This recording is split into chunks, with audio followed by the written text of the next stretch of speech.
संपूर्ण श्री शिव महापुराण रुद्र संहिता अध्याय 13वा भावभक्तीने शिवपूजन। ब्रह्मदेव नारदांना म्हणाले, हे मुने, क्षीरसागराहून परतल्यानंतर मी देवतांना आणि ऋषींना शिवगण किती आवश्यक आहे, त्यामुळे काय साध्य होते हे शास्त्रशुद्ध पद्धतीने समजावून सांगितले। ब्राह्मण मुहूर्तावर उठून शिव पार्वतींचे स्मरण करावे। मंगल स्नानानंतर सिद्धी बुद्धी सहित गणेशांचे पूजन करावे। ओम गणपते नमः या मंत्राचा जप करावा। त्यांना मनोभावे नमस्कार करावा। क्षमा प्रार्थना मागावी। गंध पुष्प धूप दीप नैवेद्याने शिवप्रभूंची पूजा करावी। शिवजींच्या पूजनाने सर्व देवतांची पूजा होते। आपल्या घरी शिवलिंग असावे। शिवजींना बिल्वपत्र प्रिय आहे। बिल्वपत्र वाहिल्याने शिवजींची पूजा सफळ होते। शिवजींना पक्वान्नांचा नैवेद्य दाखवावा। साष्टांग नमस्कार करावा। ओंजळीत फुले घेऊन शंकरांना अर्पण करावे। येथे आपल्या अंतःकरणातील भावभक्तीला अत्यंत महत्त्व आहे। देव भावाचा भुकेला हे वचन लक्षात ठेवावे आणि श्रद्धेने पूजा करावी। अध्याय 13वा समाप्त। अध्याय 14वा विविध पुष्पे आणि जलधारांनी करायची पूजा। ऋषी सुतांना म्हणाले, आता कोणत्या फुलांनी शिवजींची पूजा केल्याने काय फळ प्राप्त होते ते सांगा। सूत म्हणाले, ऋषीजन हो, पूर्वी नारदांनी हाच प्रश्न विचारला होता, तेव्हा त्यांनी जे निरूपण केले तेच तुम्हाला सांगतो। ब्रह्मदेव म्हणाले, नारदा, कमळ बिल्वदल शतपत्र आणि शंखपुष्प जर शिवजींना वाहिली तर धन संपत्ती वाढण्यास मदत होते। जो निस्वार्थ भावाने शिवपूजन करतो तो शिवाशी एकरूप होतो। शंखपुष्पांनी पूजन करण्याला विशेष महत्त्व आहे। मृत्युंजय मंत्राचा 5 लाख जप केला तर शिवांचे दर्शन होते। शिवजींना दर्भ वाहण्याने पूजकाला मोक्ष मिळतो। निगडीची फुले वाहिली तर मन निर्मळ होते। पारिजातकाची फुले वाहिली तर सुख संपत्ती वाढते। महादेवाला तांदूळ वाहिले तर लक्ष्मीची वृद्धी होते। तिळाने पूजा केली तर महापातक नाशे होतात। निस्वार्थ भावाने पूजा केली तर मुक्ती प्राप्त होते। शिवजींना जलधारा अर्पण केल्याने अपार पुण्य लाभते। शिव नामाचा जप मोठ्याने करावा। तसेच पूजा करताना शिव सहस्र नामावलीचा पाठ करावा। अध्याय 14वा समाप्त। अध्याय 15वा सृष्टी रचनेचे वर्णन। नारद ब्रह्मदेवांना म्हणाले, आपण शिवचरित्र सांगून माझे ज्ञान वाढवले। आता शिवप्रभूंच्या आज्ञेप्रमाणे पुढे काय केले याविषयी माहिती सांगा। ब्रह्मदेव म्हणाले, आम्हाला आशीर्वाद देऊन आणि आज्ञा करून शिवजी अंतर्धान पावले। मी श्री हरी विष्णूंकडून ज्ञान प्राप्त करून सृष्टीची रचना करण्याचा निश्चय केला। त्यांनी मला उपदेश केला। मी कठोर तप करायला सुरुवात केली। त्या आराधनेने विष्णू प्रकट झाले। विष्णू म्हणाले, शिवजींच्या इच्छेने मी आपल्या सर्व इच्छा पूर्ण करू शकतो, तरी आपली काय इच्छा आहे ते सांगा। त्यावेळी शिवजींनी अनंत रूप धारण केले। सर्व बाजूंनी व्यापून राहिले। मी अनन्य भावाने नमस्कार केला। महादेवांच्या प्रेरणेने मला सृष्टी निर्मितीची इच्छा झाली। त्यावेळी सृष्टीची निर्मिती झाली। त्यानंतर माझ्याकडून स्थावर पदार्थांची रचना झाली। याला मुख्य सर्ग म्हणतात। मी दुसरा सर्ग उत्पन्न केला। यामध्ये पशु पक्षी इत्यादींचा समावेश आहे। ऊर्ध्व स्रोता नावाच्या तिसऱ्या सर्गाची रचना केली। सात्विक सर्ग म्हणून विख्यात झाला। त्यानंतर माझ्याकडून रजोगुणी सर्ग निर्माण झाला।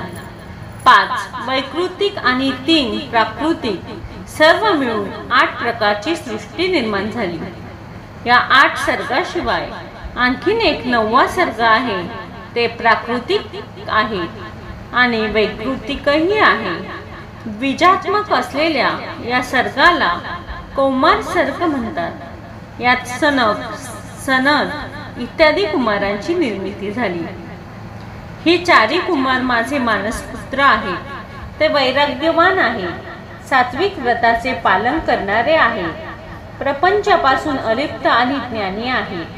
ते शिवजींचे स्मरण करत असतात. त्यांनी सृष्टी कार्यात लक्ष घातले नाही. मी विष्णूंचे स्मरण केले. ते मला म्हणाले, तुम्ही भगवान शिवजींची तपश्चर्या करा.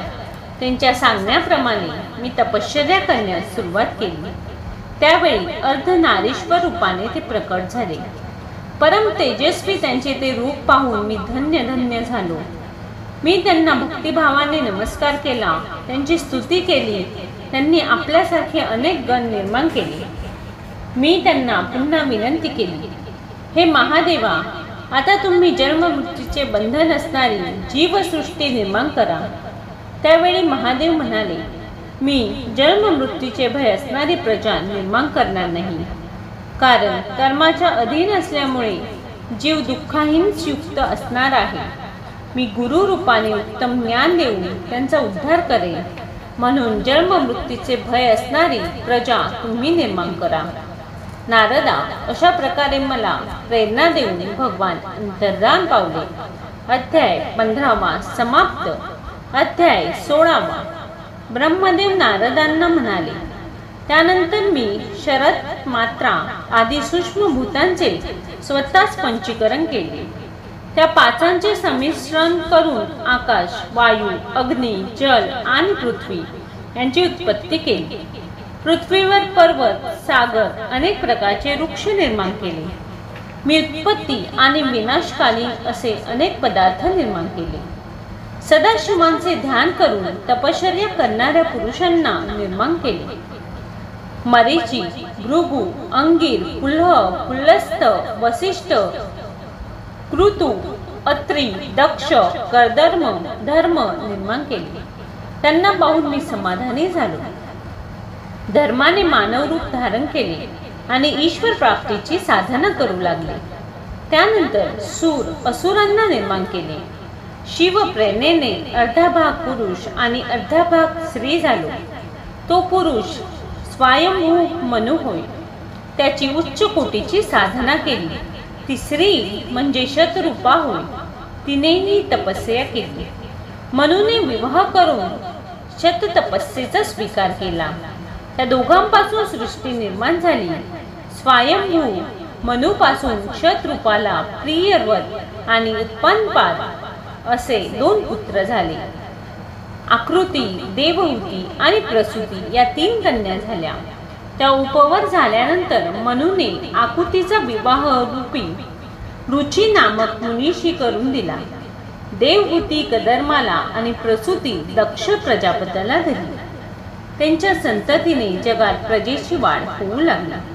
अशा प्रकारे सृष्टीत अनेक स्त्री पुरुषांची निर्मिती झाली. तसे वृक्ष, तृण, लता, पशु, पक्षी पर्यंत असे सर्वत्र उत्पन्न झाले. एका वृक्षापासून पुढे अनेक प्रकारचे वृक्ष निर्माण झाले. लता वेली वाढत चालल्या. सुगंधी रंगबिरंगी फुले निर्माण झाली. आकाशात विहार करणारे पक्षी निर्माण झाले. अनेक प्रकारचे प्राणी निर्माण झाले. विविध आकाराचे डोंगर, जलाशय निर्माण झाले. विविधतेने ही वसुंधरा नटून गेली. भगवान शंकराच्या आज्ञेने मी विश्वाची रचना केली. शिवादेवी लोकहितार्थ दक्षतात्मा सती म्हणून जन्मली. तिने भक्तांच्या उद्धारासाठी अनेक प्रकारच्या लीला निर्माण केल्या. शंकराशी विवाह केला. पिताश्रीने केलेल्या यज्ञात पतीचा अपमान झाला म्हणून तिने यज्ञकुंडात उडी मारून देहत्याग केला. देवतांच्या विनंतीवरून सती हिमालयाची कन्या म्हणजे पार्वती म्हणून प्रकट झाली. तिने कठोर साधना केली आणि शिवजींना प्राप्त केले. ती देवी या जगात कालिका, चंडिका, भद्रा, चामुंडा, जया, विजया, भद्रकाली, जयंती, दुर्गा, भगवती, कामाख्या, कामदा, अंबा, सर्वमंगला या नावाने प्रसिद्धीस आली.